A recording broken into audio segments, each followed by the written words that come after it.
और सबसे पहले बात यूपी चुनाव की। यूपी में पहले चरण का मतदान खत्म हो चुका है। शाम 6 बजे तक 57.79% से अधिक मतदान हुआ है।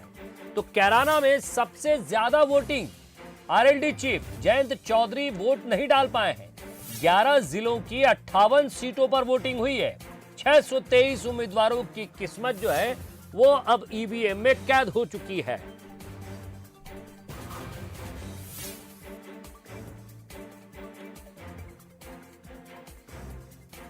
शैलेंद्र सिंह राजपूत एग्जीक्यूटिव एडिटर हमारे साथ जुड़ रहे हैं। हम बातचीत करेंगे उनसे। शैलेंद्र जी, क्या कहता है ये वोट प्रतिशत, और बात कैराना की भी, क्योंकि वहां सबसे ज्यादा वोटिंग हुई है।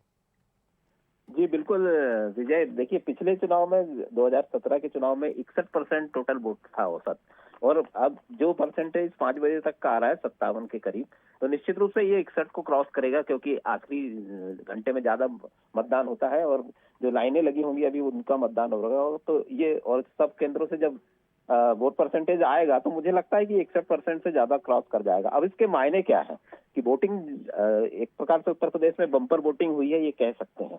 अब ये पिछले दिनों ये होता था पहले के सालों में कि अगर वोटिंग ज्यादा होती थी तो ये एंटी इनकम्बेंसी मानी जाती थी, मतलब सरकार के खिलाफ वोट माना जाता था। लेकिन पिछले कुछ चुनावों से ये गणित बदला है।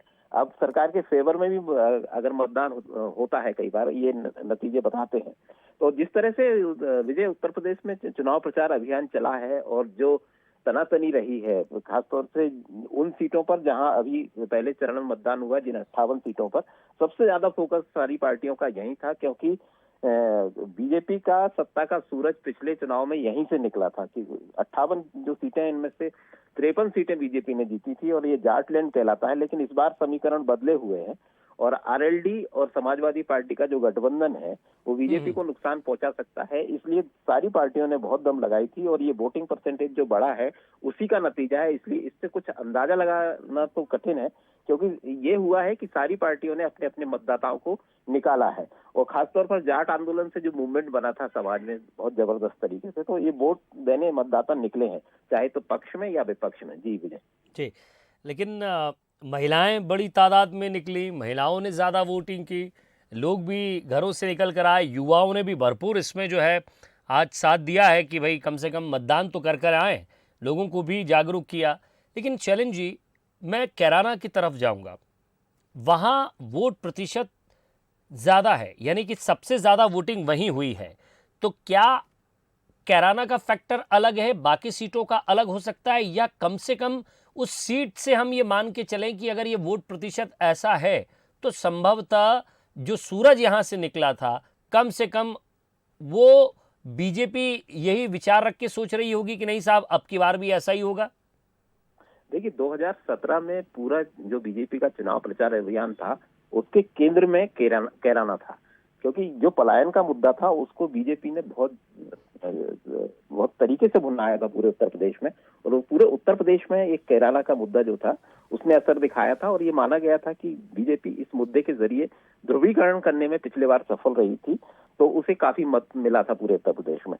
अब 2022 जब आया तो 2022 में भी बीजेपी ने कैराना को छोड़ा नहीं। पहले उसको समस्या के रूप में बताया था कि यहाँ से पलायन होता है, कानून व्यवस्था की स्थिति बहुत खराब है, और 2022 में उन्होंने ये बताया कि हमने इस समस्या को हल किया, तो जो पलायन करके लोग गए थे वो कैराना में आकर फिर बस गए। तो इस बार भी वो मुद्दा रहा। तो निश्चित रूप से कैराना एक प्रतिष्ठा की सीट है। हालांकि पिछले बार यहाँ समाजवादी पार्टी का उम्मीदवार जीता था नायब हसन, और इस बार जो मृगांका सिंह है उनको खड़ा किया है बीजेपी ने। और जाहिर है पूरी जब प्रतिष्ठा की सीट सभी पार्टियों के लिए है तो यहाँ पर पार्टियों ने अपने मतदाताओं को निकाला होगा, और इसलिए ये वोट परसेंटेज बढ़ा है। हालांकि इससे अभी कुछ अंदाजा लगाना तो मुश्किल होगा कि ये वोट किस तरफ गया है, क्योंकि यहाँ पर यादव और मुस्लिम गठजोड़ का भी वोटर काफी बड़ी संख्या में है। तो निश्चित रूप से जो माना जा रहा था कि ये वोट समाजवादी पार्टी और आरएलडी का जो गठबंधन है, तो ये वोट भी निकला होगा। और दूसरा किसान का मुद्दा है यहाँ, ये भी वो क्षेत्र है जहाँ से किसान आंदोलन काफी प्रभावशाली तरीके से चला था, तो वो वोट भी निकला है। तो ये बड़ा उलझा हुआ गणित है इस समय जो पश्चिमी यूपी में है 58 सीटों में। वाकई शैलेंद्र जी, बहुत बड़ी बात आपने कही कि ये थोड़ा उलझा हुआ गणित है, लेकिन इसी उलझन को सुलझाने के लिए कई नेता, कई बड़े बड़े दिग्गज जो है डोर टू डोर कैंपेनिंग भी कर रहे थे। जी, आपने देखा होगा अमित शाह एक बहुत ऐसा चेहरा है उत्तर प्रदेश में जिन्होंने बीजेपी को जमाया है वहां पर, और वो सबसे बड़े चेहरे के रूप में मतलब प्रचार अभियान के दौरान अमित शाह ही वहां छाए रहे। और जब प्रधानमंत्री की सभाएं नहीं हो रही थी कोविड प्रोटोकॉल के चलते, तो डोर टू डोर सुरक्षा कारणों से वो नहीं आ पाए, लेकिन डोर टू डोर कैंपेन में अमित शाह आगे रहे। और मेरे ख्याल से वो लगभग ये 2 महीने से वो सक्रिय थे, और आखिरी में उन्होंने काफी पद यात्रा वहां पर डोर टू डोर रैली की। तो ये उनका भी मतलब बीजेपी ने उनके जरिए काफी कोशिश की। तो और इस बार भी ध्रुवीकरण करने की कोशिश आखिरी वक्त में जबरदस्त तरीके से हुई। कहा यह भी जा रहा है कि कर्नाटक का हिजाब विवाद जो था वो भी मतदान के एक दिन पहले इतनी जम से गरमाया, तो इसमें भी माना जा रहा है कि ये बीजेपी की स्ट्रेटेजी हो सकती है। तो आखिरी दिनों में जो ध्रुवीकरण की कोशिश हुई बीजेपी की तरफ से, वो काफी चलिए, तो ये समझ सकते हैं कि ठंड जरूर अब जो है वो बढ़ेगी, क्योंकि जो राजनीतिक गर्मी है वो इस इलाके में थोड़ी ठंड का गर्मी जो है वो कम हो चुकी है, ईवीएम में कैद हो गई है। अब अगले इलाकों की तरफ बढ़ा जाएगा। हालांकि किस तरफ ये जाएगा, क्या रुख रहेगा, राजनीतिक पंडित, राजनीतिक विश्लेषक तमाम सोशल मीडिया पर लग गए हैं। लेकिन शैलेंद्र जी, हम भी आगे बातचीत करते रहेंगे, विश्लेषण हमारा ये जारी रहेगा। बहुत बहुत शुक्रिया आपका हमारे साथ जुड़ने के लिए।